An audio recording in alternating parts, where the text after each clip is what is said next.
Hi, and welcome to my video on simplifying radicals. Today we're going to focus mostly on square roots, although I might go into a little bit of the cubed roots towards the end of the video. Now, a square root is saying that some number times itself will get you whatever number is in here. So, to say that x squared is 25, is to say that x times x will give you 25. So when we take the square root, what we're really trying to do is find this number right here.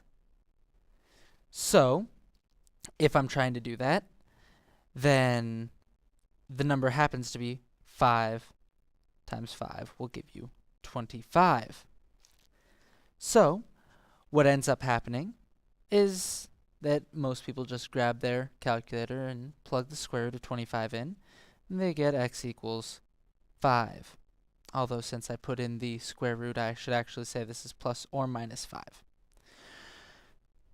Now, that's all well and good when your number is a perfect square. However, if your number is not a perfect square, let's say you're looking at the square root of 50, in that case, you have to break 50 into pieces. And the goal here, because it's a square root, is to break this number into perfect squares. So I'm going to write those over here on the side. The ones we care about are 4, 9, 16, 25, 36, 49, 64, 81, and I guess I'll go ahead and give you 100 as well. So I want to see which of these numbers is a factor of 50. Happens to be that 25 is a factor of 50. So I will rewrite the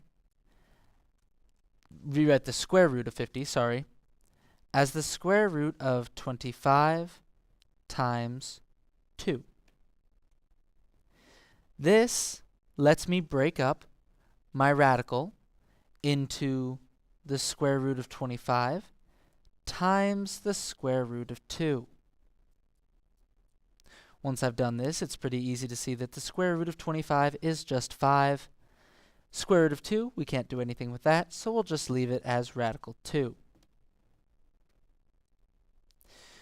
Similarly, we can do several other types of problems. Let's say the square root of 125. That'll be fun. Again, I want to know which of these numbers can multiply to be 125. So happens that 25 will work out very well.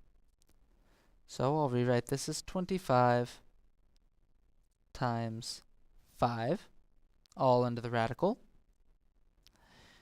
And then I'll break it up into radical 25 times radical 5. Again, that's actually the square root of 25 and the square root of 5. So this is 5 square root of 5, or 5 square roots of 5. Now, it doesn't always happen that you can take out a 25. That's just a convenient number that I was thinking of. How about 96? If we look at the square root of 96, well, now I need to figure out which of these numbers go into 96. Well, 4 goes into 96. I believe it's 4 times 24 will give me 96. But I don't always want to take the first one I come to. I'm going to see if there's another number, a larger perfect square, that goes into 96. Well, 9 goes into 90, so it can't go into 96. 16. 96 divided by 16, I believe, I'm going to pull out a calculator here, sorry. Yes. 16 times 6 is 96. So, I can break 96 into the square root of 16 times 6, which gives me the square root of 16 times the square root of 6, and finally 4 square root of 6.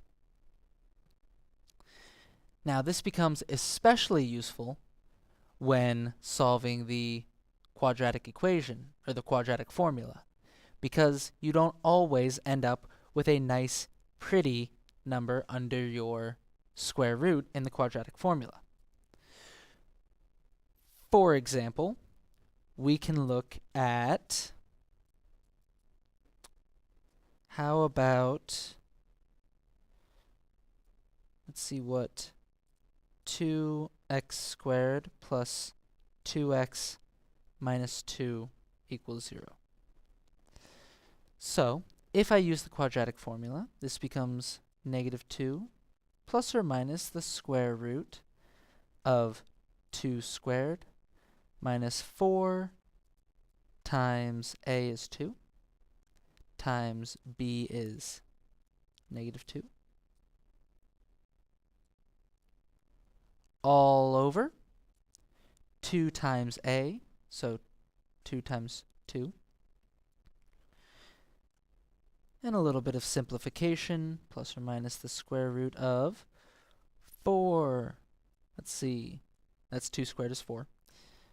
Now 4 times 2 is 8, times negative 2 is negative 16, but we have a minus here, so this is plus 16, all over 2 times 2 is 4. And now we simplify some more. Negative 2 plus or minus the square root of 20 all over 4. Now, when this happens, 20 doesn't have a perfect square root. So again, I have to rewrite it and break it up. So I'm going to do that by writing this as 2 plus or minus the square root of 4 times the square root of 5. 5 times 4 will get me 20. All over 4. Now the square root of 4 is just 2. So we get negative 2 plus or minus 2 square root of 5 all over 4. And now I'm just going to do a little bit of simplification. 2 and 4 simplify to be 1, plus or minus 2 and 4 again. So it's 1 square root of 5. I'll just write that as the square root of 5 all over 2. There you have it.